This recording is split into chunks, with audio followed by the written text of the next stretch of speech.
आज न्यूज 18 की team deputy CM गृह मंत्री विजय शर्मा जी के साथ निकलने वाली है। हमारे खास कार्यक्रम नेताजी के साथ 18 घंटे में हम उनके साथ चुनावी दौरे में जाएंगे और चुनावी दौरा भी उस जगह पर होगा जो छत्तीसगढ़ की सबसे हॉट सीट है, यानी राजनांदगांव सीट। वहां से कवर्धा से विजय शर्मा विधायक भी हैं, तो एक बड़ी जिम्मेदारी इस लोकसभा सीट को लेकर भी उनके पास है। क्या रणनीति है प्रदेश भर में, किस तरीके से वो प्रचार प्रसार कर रहे हैं, कई अहम मसलों पर बातचीत होगी, चर्चा होगी और हर पहलू को हम टच करने की कोशिश करेंगे। तो चलिए इस सफर की शुरुआत करते हैं।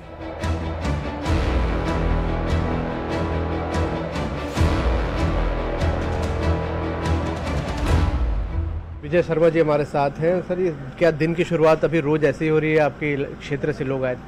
क्षेत्र से भी आते हैं। अभी तो बहुत सारे लोग बहुत स्थानों से आ रहे हैं। अभी कम है, आचार संहिता लोग समझ रहे हैं कि इसमें अभी सरकारी काम उस तरह से नहीं हो पाएंगे, तो वो अभी विषय कम है। कुछ व्यक्तिगत विषय होता है, इसलिए लोग आते हैं, कभी यूं ही मिलने आ जाते हैं। चलिए, तो आपसे आज दिन भर बात होगी। तो ये सफर हम शुरू कर रहे हैं। आइए।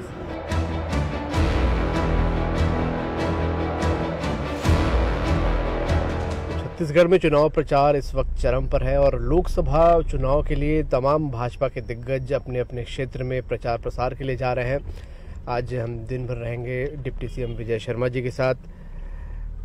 विजय जी, चुनाव प्रचार चरम पर है, लगातार आप पूरे प्रदेश में घूम रहे हैं, हम देख रहे हैं। इससे पहले जब आपने चुनाव प्रचार किया था महामंत्री के तौर पे, तब सत्ता में भाजपा को लाना था, ये एक टारगेट था।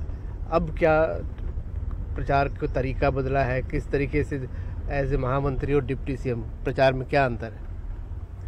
सबसे पहले तो मैं आपको बधाइयाँ देता हूँ, आपने समय कैसे निकाला जाए इसका बड़ा अनोखा तरीका ईजाद किया है। चुनाव का मसला ये है भैया, चुनाव तो चुनाव है और भाजपा तो सतत प्रयत्नशील रहने वाली पार्टी है। हमको हमारा लक्ष्य बहुत स्पष्ट है कि किस तरीके से देश का कल्याण हो, देश आगे बढ़े, और ये जो लक्ष्य है ये बड़ा लक्ष्य है। इसके लिए बहुत काम करने की आवश्यकता है। विधानसभा चुनाव था तो बहुत स्पष्टता के साथ वो जो सरकार थी, भ्रष्ट सरकार थी, उसके बहुत सारे मसले थे जिस पर जन जागरण करना था, वो एक अलग मसला था। आज के समय में मोदी जी को लोग वोट देना चाहते हैं, बस एक बार उनके दरवाजे पहुंचकर हाथ जोड़ने की ज़रूरत है। तो ये हमारा धर्म कर्तव्य है राजनीतिक कार्यकर्ता होने के नाते कि हम जनता के बीच में पहुँचें और हाथ जोड़कर उनसे वोट मांगें, मोदी जी के समर्थन में वोट मांगे। हमारे स्थानीय भारतीय जनता पार्टी के प्रत्याशी सांसद के हैं, वो जिताएं, उनको जिताने के लिए वोट मांगे। 11 की 11 सीटें छत्तीसगढ़ में हम जीत जाएं, इसके लिए वोट मांगे। विधानसभा चुनाव आप लड़ रहे थे, तब भी सबसे टफ फाइट में से आपकी एक फाइट थी, क्योंकि आपके अपोनेंट जो थे मोहम्मद अकबर 2018 में सबसे ज़्यादा वोटों से जीते थे। और अब लोकसभा में भी सबसे हॉट सीट राजनांदगांव लोकसभा है, कवर्धा भी उसी में आता है। क्या वो अनुभव, चैलेंज और ये चैलेंज, किस तरीके से दोनों में अंतर है? मैं निसंदेह एक बात आपसे कहना चाहता हूँ कि मैं कवर्धा में 40,000 से जीता था। कवर्धा की जनता जीती है, मैं क्या जीतूंगा। कवर्धा की जनता 40,000 जीती थी और इस बार लोकसभा चुनाव में कम से कम 45,000 से ऊपर वोटों से हम कवर्धा विधानसभा में जीतेंगे। उसमें कोई संशय नहीं। 45,000, 50,000 होगा, उसमें संशय नहीं, क्योंकि जनता तो मोदी को वोट देना चाहती है। मोदी जी के लिए वोट है। संतोष पांडे जी ने बहुत काम किया है। झंडा विवाद वहाँ पे एक हुआ था और पहली बार इतना लंबा समय कवर्धा जैसी जगह पे कर्फ्यू भी लग गया वहाँ पर, और उस झंडे और सनातन की जो जंग थी उसमें आपको भी वहाँ पर एक आरोपी बनाकर अंदर किया गया था, और शायद दिवाली भी आपने अंदर ही गुजारी थी। क्या वो याद आता है कभी? हर दिवाली में याद आता है साहब। मेरे बेटे का जन्मदिन था जिस दिन अरेस्ट हुए हम लोग, तो घर में पूजा पाठ कुछ होना था। तो बेटे से मैंने कहा कि बेटा मैं 10 मिनट में आता हूँ, थोड़ा मार्केट एक काम है, कुछ लोगों से मिलना है, मैं मिल के आ रहा हूँ, फिर अपन पूजा करेंगे। तो बस उसके बाद फिर मैं 21 दिन बाद आया और अभी जन्मदिन पर वो बात याद रहती है, अभी दीपावली पर वो बात याद रहती है।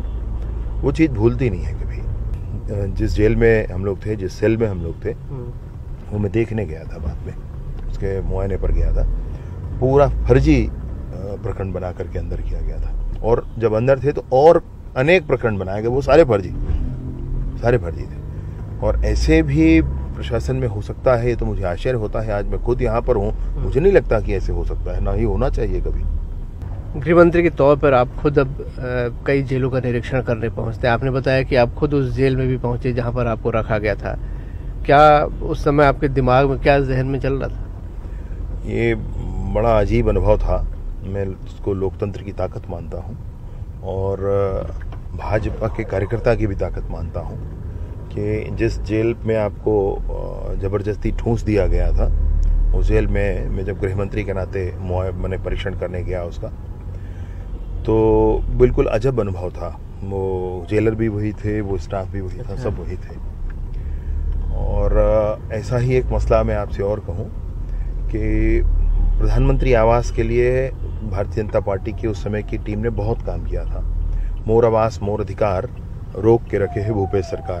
तो मोर आवास मोर अधिकार ये जो आंदोलन था, इस आंदोलन का काम मुझे ही पार्टी ने सौंपा था। उसके नाते खूब काम किए। विधानसभा का घेराव हुआ, घेराव के समय दोनों टांगें पकड़कर खींची गई, तो पीठ भी फटा था और शर्ट भी फटा था।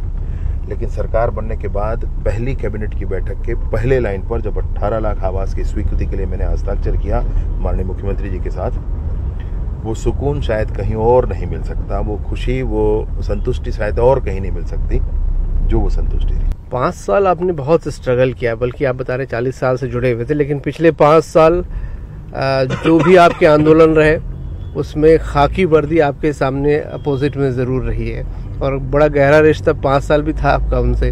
अब एज ए उस डिपार्टमेंट के हेड जब आप बैठक करते हैं, क्या आपकी फीलिंग है? क्या उधर से कुछ रिएक्शन आते हैं? नहीं साहब, बिल्कुल नहीं। मसला यह है प्रशासन को तो न्यूट्रल रहना है और शासन के साथ चलना है, ये उनका भाव होना चाहिए और वो वैसा ही मुझे अभी भी लगता है।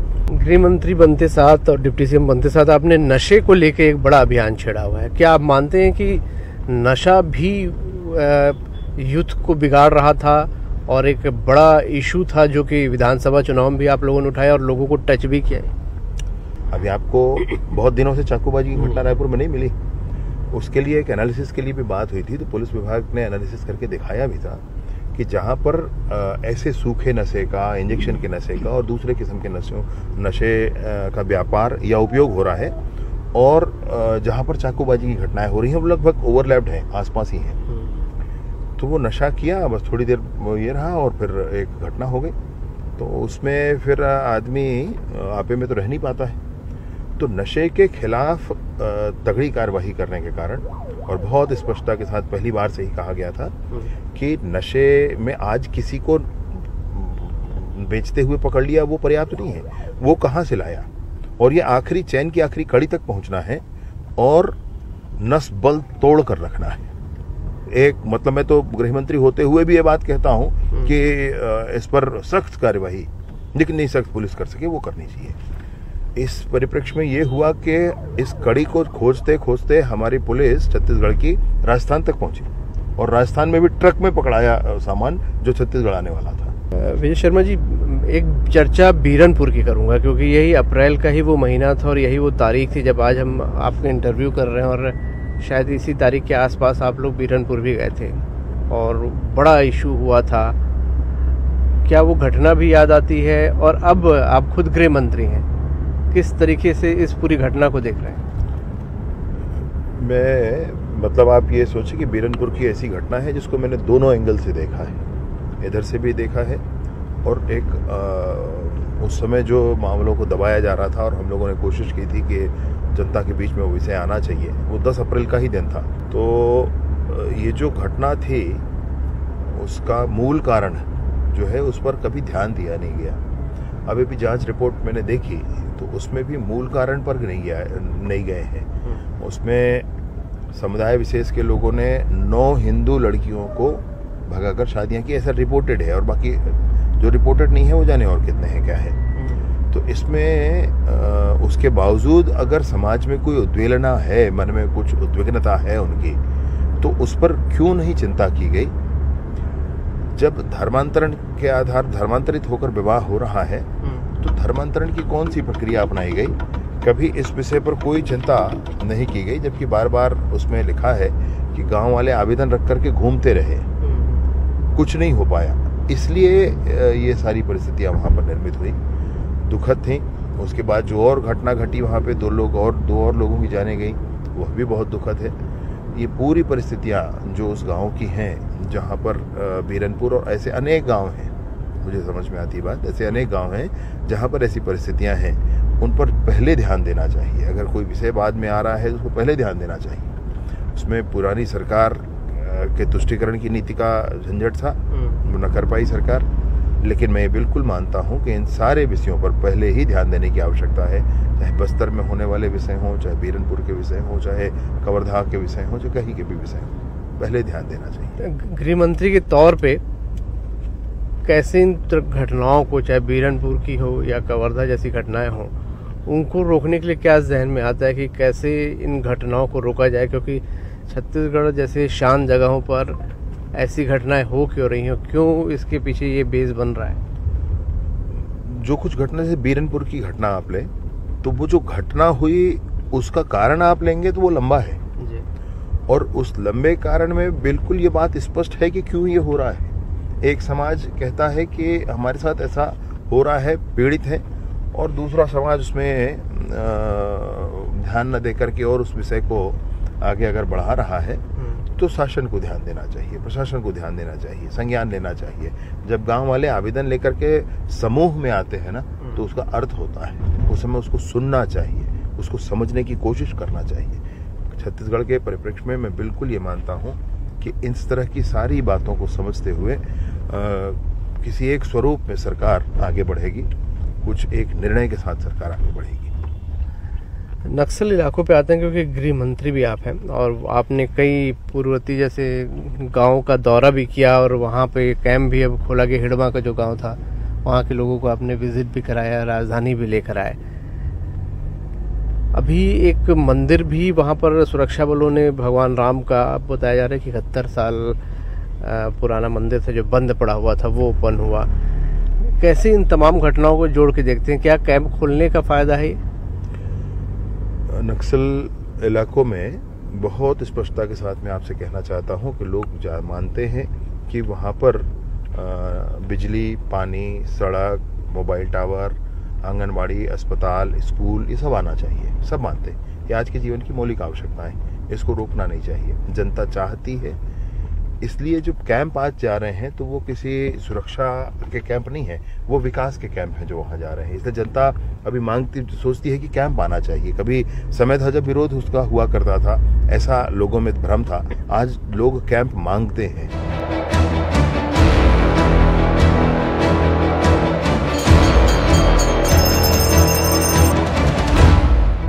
तो डिप्टी सीएम गृह मंत्री विजय शर्मा का काफिला घुघरी कला गांव में इस वक्त आया है। लगातार वो प्रचार कर रहे हैं, सभाएं ले रहे हैं। कुछ और लोगों से हम यहाँ बात करने की कोशिश करते हैं। भाई, ये कौन है, जानता? विजय भैया। विजय भैया है। हाँ। चुनाव प्रचार में आए हैं? हाँ। अच्छा, क्या माहौल है, कैसा लग रहा है, कैसा काम कर रहे हैं? बहुत अच्छा लग रहा है भैया।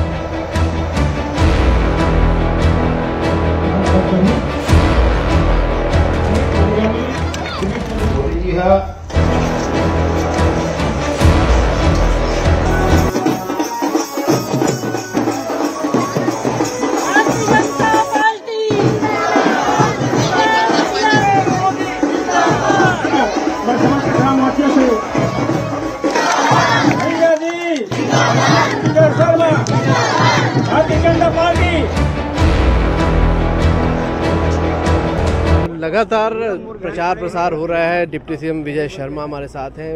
विजय जी, हम कई सभाओं में आपके साथ घूम रहे हैं, पीएम मोदी का जिक्र आता है। पीएम मोदी वर्सेस क्या मानते हैं यहाँ पे लोकसभा में? क्या नहीं, मसला दो है। एक है माननीय प्रधानमंत्री जो मोदी जी की छवि, भारत की जनता, न सिर्फ इस गांव की, न सिर्फ कवर्धा विधानसभा या लोकसभा क्षेत्र राजनांदगांव की, भारत की जनता नरेंद्र मोदी जी को प्रधानमंत्री बनाना चाहती, और इसलिए कमल के निशान पर वोट करने वाली है। और दूसरा महत्वपूर्ण विषय है हमारे सांसद के प्रत्याशी संतोष पांडे जी। बहुत अच्छी छवि, बहुत अच्छा काम उन्होंने किया, इसलिए जनता उनको भी चुनना चाहती। पूर्व मुख्यमंत्री भी यहाँ से खड़े हैं, वो भी प्रचार कर रहे हैं। वो कितनी बड़ी चुनौती के तौर पे देखते? नहीं, मसला ये है कि जनता उनसे पूछने वाली है कि जिस आतताई को आपने पिछली बार मोहम्मद अकबर नाम का कवर्धा में बिठाया था, हम सब के ऊपर फर्जी FIR करवाए थे, यहाँ के लोगों को धमकवाया था, वो क्यों किया था? उनसे पूछना हम चाहते हैं कि शराब का घोटाला हुआ, उसका पैसा कैसे किया आपने? चलिए, लोगों के साथ हम लगातार बात कर रहे हैं, देख रहे हैं कि विजय शर्मा जहाँ भी जा रहे हैं वहाँ पर प्रधानमंत्री के कामकाज और उनकी बात कर रहे हैं। साथ ही साथ पिछले 5 साल जो कांग्रेस की सरकार रही है उसमें क्या कमियां रही, वहाँ क्या क्या आरोप उन पर रहे। पूर्व मुख्यमंत्री भूपेश बघेल यहाँ से खड़े हुए हैं, उन पर क्या क्या आरोप रहे और किस तरीके की बातें हो रही हैं, वो भी एक चर्चा का केंद्र लोगों के बीच बना हुआ है। चलिए इस चुनावी सफर को जारी रखते हैं। डिप्टी सीएम विजय शर्मा के साथ पूरा दिन हमने गुजारा है और कई सभाएं करने के बाद आज विजय शर्मा यहाँ पर कार्यालय पहुंचे हैं, जहां कार्यकर्ताओं को वो संबोधित करेंगे। लगातार यह सिलसिला उनके चुनाव प्रचार का चल रहा है। कई अहम मसलों पर हमने बात की, क्योंकि सबसे हॉट सीट छत्तीसगढ़ की अगर कोई है तो राजनांदगांव सीट है। तो इस सफर पर फिलहाल इतना ही, आगे फिर किसी और सफर पर निकलेंगे। कैमरामैन मनीष गीते के साथ अभिषेक शुक्ल, न्यूज़ 18 छत्तीसगढ़।